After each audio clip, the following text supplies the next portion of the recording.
Menurut Pareh, multikulturalisme sebagai kondisi sosial dapat didefinisikan sebagai suatu masyarakat yang terdiri dari berbagai komunitas budaya yang berbeda dengan segala kelebihannya. Dengan sedikit perbedaan konsepsi mengenai dunia, suatu sistem arti, nilai bentuk organisasi sosial, sejarah, adat, serta kebiasaan.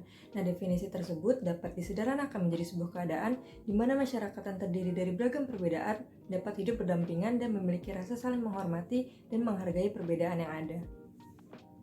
Multikulturalisme sebagai kebijakan dapat didefinisikan sebagai kebijakan terhadap perlindungan keberagaman latar belakang identitas kolektif, baik itu etnis, agama, maupun ras di dalam suatu negara bangsa. Azra menyatakan bahwa multikulturalisme pada dasarnya adalah pandangan dunia yang kemudian dapat diterjemahkan dalam berbagai kebijakan kebudayaan yang menekankan penerimaan terhadap realitas keagamaan, pluralitas, dan multikultural yang terdapat dalam kehidupan masyarakat. Multikulturalisme juga dapat dipahami sebagai pandangan dunia yang kemudian diwujudkan dalam suatu kesadaran politik. Kanada merupakan salah satu negara multikultur. Keanekaragaman masyarakat Kanada terjadi karena adanya imigrasi. Jumlah imigran yang berada di Kanada tercatat sekitar 7,6 juta orang.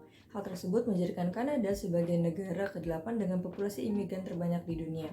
Sekitar 20% dari total jumlah penduduk Kanada adalah imigran dan angka tersebut termasuk para pencari suaka atau asylum seeker, pengungsi atau refugee, dan migran. Nah, imigrasi di Kanada sendiri terjadi melalui 4 tahapan yang berbeda. Tahap pertama terjadi sebelum tahun 1901, tahap kedua terjadi pada akhir tahun 1901 hingga pecahnya Perang Dunia I, tahap ketiga terhenti dalam lingkaran depresi sehingga imigrasi mengalami penurunan, dan tahap keempat terjadi setelah Perang Dunia II dan terus berlangsung sejak periode tersebut. Nah, imigran ini berasal dari berbagai negara seperti Prancis, Jerman, Belanda, India, Hong Kong, Afrika, dan sebagainya. Kedatangan imigran-imigran ini mempengaruhi keberagaman etnis dan budaya di Kanada sehingga menjadikan Kanada sebagai negara yang multikultur. Hal tersebut menjadi salah satu faktor yang menyebabkan pemerintah membuat suatu kebijakan yang dapat mengakomodasi rakyatnya. Nah, kebijakan tersebut dikenal dengan kebijakan multikulturalisme yang diperkenalkan pada tahun 1971. Meskipun awalnya kebijakan ini bertujuan untuk mengakomodasi keragaman masyarakat sebagai akibat dari perselisihan antara etnis Inggris dan Prancis, namun pada akhirnya kebijakan ini dibuat untuk etnis-etnis minoritas lainnya di Kanada. Multikulturalisme di Kanada tidak hanya terbentuk karena kehadiran para imigran, tetapi pemerintah juga memiliki peranan dalam menciptakan konsep multikulturalisme dan menjadikannya kebijakan serta menyatakan Kanada sebagai negara pertama yang menganut model multikulturalisme sebagai kebijakan nasional.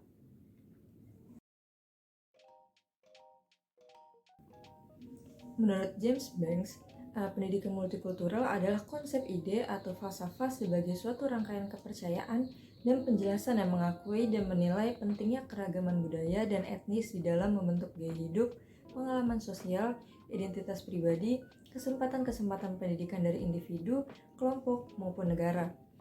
Tujuan utama pendidikan multikultural adalah menciptakan kehidupan yang harmonis dalam masyarakat yang serba majemuk. Selain itu, pendidikan multikultural memiliki beberapa tujuan lain, diantaranya yang pertama adalah untuk membantu peserta didik dalam menyadari dan mengembangkan pemahaman dan juga sikap secara memadai terhadap masyarakat yang beraneka ragam budaya sehingga tumbuh sikap toleran terhadap individu dari budaya lain yang berbeda dengan dirinya.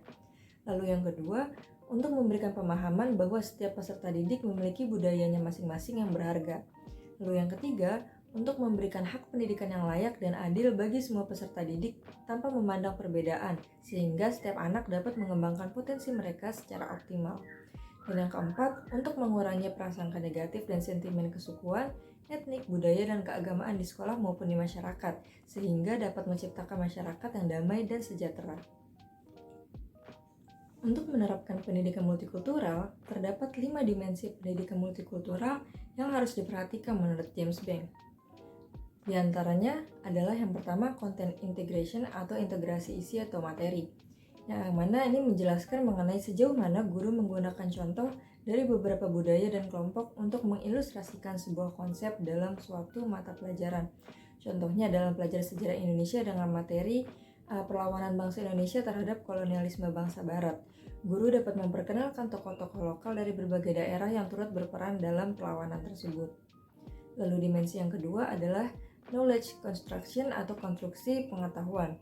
Guru membantu peserta didik untuk memahami berbagai sudut pandang dan merumuskan kesimpulan yang dipengaruhi oleh disiplin ilmu yang mereka miliki. Contohnya dalam konteks sejarah lokal, peserta didik dapat melakukan penelitian sejarah sederhana mengenai asal suku, etnik, budaya mereka masing-masing. Dimensi yang ketiga adalah prejudice reduction atau pengurangan prasangka. Guru membantu siswa dalam mengembangkan perilaku positif tentang perbedaan kelompok. Contohnya pada materi Orde Baru. Ini terjadi diskriminasi terhadap etnis Tionghoa di Indonesia. Nah, guru dapat memberikan pengetahuan mengenai kontribusi tokoh-tokoh Tionghoa dalam sejarah Indonesia. Lalu dimensi yang keempat adalah unequity pedagogy atau pendidikan yang setara. Ini menyesuaikan metode pengajaran dengan cara belajar siswa yang berasal dari berbagai kelompok yang berbeda. Contohnya, guru dapat menggunakan strategi pengajaran yang sesuai dengan kebutuhan dan gaya belajar semua siswa, seperti belajar secara berkelompok, menggunakan buku teks, artikel, video, dan sebagainya. Lalu dimensi yang kelima adalah empowering school culture and social structure atau pemberdayaan budaya sekolah dan struktur sosial. Memberdayakan budaya siswa yang dibawa ke sekolah yang berasal dari kelompok yang berbeda. Contohnya, guru dapat memfasilitasi diskusi kelas yang menghargai berbagai perspektif dan juga pengalaman peserta didik.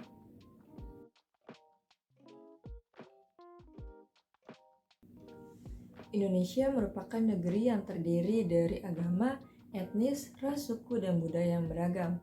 Kondisi tersebut tentu tidak hanya menimbulkan dampak positif, tetapi juga dampak negatif. Contohnya seperti diskriminasi, konflik sosial, dan lain sebagainya. Nah, untuk menghindari dan meminimalisasi dampak negatif itu, penting untuk menerapkan pendidikan multikultural sejak dini. Pendidikan multikultural di Indonesia mempunyai peran penting dalam membentuk individu-individu Indonesia yang mempunyai kebudayaan sukunya masing-masing, memelihara dan mengembangkannya, serta sekaligus membangun bangsa Indonesia dengan kebudayaan Indonesia sebagaimana diamanatkan di dalam Undang-Undang Dasar 1945. Dalam dasar perumusan pendidikan multikultural di Indonesia tercantum dalam Undang-Undang 1945 termasuk Pancasila dan dinyatakan dalam semboyan Bhinneka Tunggal Ika. Selain berperan penting sebagai sarana dalam meminimalisir diskriminasi dan juga konflik sosial, pendidikan multikultural juga penting sebagai upaya pembinaan peserta didik agar tidak meninggalkan akar budaya yang mereka miliki.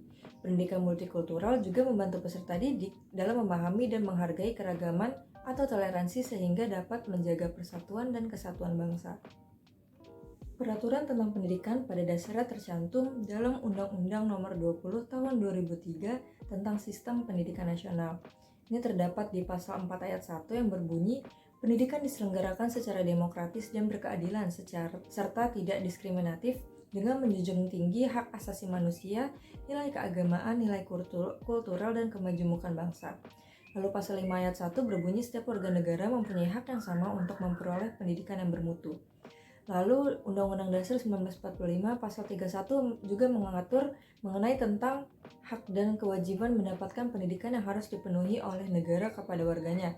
Dalam pasal 31 ayat 1 berbunyi setiap warga negara berhak mendapatkan pendidikan. Lalu di ayat 2 berbunyi setiap warga negara wajib mengikuti pendidikan dasar dan pemerintah wajib membiayainya. Setelahnya dalam Undang-Undang Guru dan Dosen turut disebutkan bahwa dalam melaksanakan tugas keprofesionalan guru, ini berkewajiban untuk bertindak objektif dan tidak diskriminatif atas pertimbangan jenis kelamin, agama, suku, ras, dan kondisi fisik tertentu, atau latar belakang keluarga dan status sosial ekonomi peserta didik dalam pembelajaran.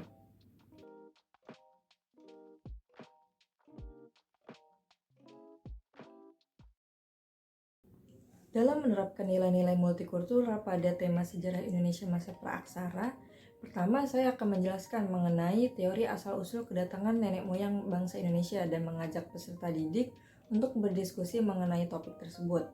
Nah, lalu pembelajaran dilanjutkan dengan bahasan bagaimana kehidupan di masa praaksara serta peninggalan dari nenek moyang bangsa Indonesia seperti benda yang berada di situs-situs arkeologi, dan setelahnya menekankan bahwa keragaman kebudayaan praaksara ini adalah bukti kekayaan budaya Indonesia. Dari situ kemudian saya akan mengajak peserta didik untuk mendiskusikan bagaimana nilai-nilai multikulturalisme yang diterapkan di masa praaksara ini dapat diterapkan dalam kehidupan sehari-hari pada masa sekarang. Nah, selain penerapan nilai multikultural berdasarkan materi, Bentuk pembelajaran diskusi juga termasuk ke dalam nilai-nilai tersebut, yang mana hal tersebut mengajarkan nilai menghargai pendapat orang lain. Dalam menerapkan nilai-nilai multikultural dalam materi pembelajaran sejarah, tema sejarah Indonesia masa kolonial, ini contohnya dalam konteks materi perlawanan bangsa Indonesia terhadap kolonialisme bangsa Barat. Saya akan memperkenalkan kepada peserta didik mengenai peran dan kontribusi perempuan, etnis minoritas, dan juga kelompok marginal lainnya dalam suatu perlawanan gitu. Nah, pihak-pihak tersebut nih biasanya sering terlupakan dalam pembelajaran sejarah. Oleh karena itu, pembahasan ini penting untuk memastikan bahwa peserta didik ini terwakilkan dalam proses pembelajaran. Nah, pembelajaran ini juga dapat dilakukan dengan cara diskusi kelompok, proyek penelitian, dan lain sebagainya.